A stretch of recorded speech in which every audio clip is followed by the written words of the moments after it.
Yes, sir. So how many dogs do you have? I don't have that number right now, but I can give it number now. Why shouldn't you have it?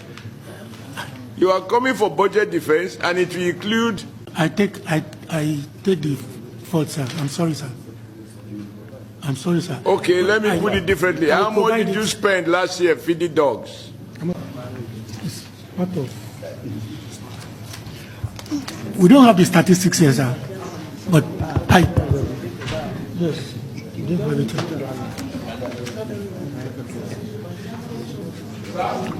Right, I don't have it, but before the closure of the meeting, I will have the.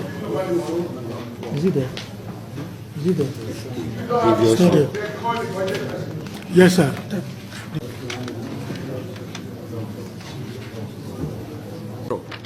And body language. That you can't account for how much you spend to feed 6 dogs. Not just 6 dogs, sir. How many? Not, we have doctors. 6 veterinary doctors.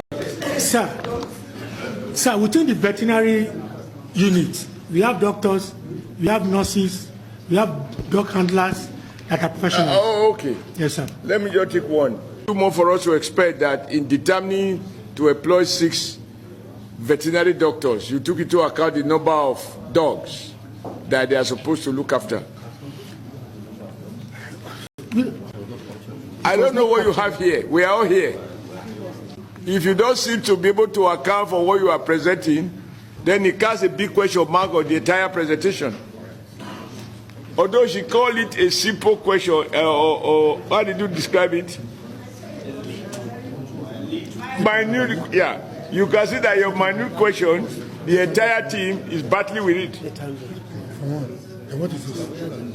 No. We need to have these things. Because we must appropriate money for people if they don't know what to do with it. Okay, wait one. We need to convince ourselves that at least we were told that they have dogs and they know the number of dogs, they have doctors, and this is the cost per dog for us to be able to defend it. Cost of feeding a dog per day is 800 naira.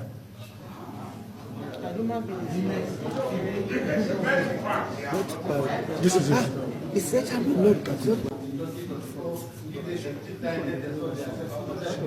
Brother, I just want them to know that we are not going to rubber stamp anything. And if they are not able to give us satisfactory answers to our questions, we will adjourn until they are ready. But we will not stamp because we are in a hurry. Because the taxpayers' money is not acquired in a hurry. People work hard to pay their taxes, for which we are appropriating. If they are going to spend that money for anything, they need to convince us that they know what they are doing. So if they can't tell us the number of dogs they have, the location of those dogs, and how much they spend to feed them, why should we believe their numbers when it comes to 81,000 quote image? So for me, it's about the integrity test. Can we trust the figures? That we are not convinced about. But at least one thing has come out. And because there were a couple of reasons why we're asking these questions. Not only to test whether you are sure of your own figures, but even to place some weight on what to tell us. One second. One thing that has come out is that a non-convicted Nigerian who is presumed innocent in law, according to you, you feed that innocent who is presumed innocent with 750 naira a day at 250 naira per meal. And then a dog, which may be a Nigerian dog or an imported dog, you feed the dog with at least 800 naira a day. So a dog is better fed in Nigeria prison than an innocent Nigerian who is held in your custody. At least that has come out. This is not your fault, and so don't try to be defensive. It just shows the crisis of it's a policy issue, whether it is the intention of government to appropriate more money to feed animals than to feed human beings.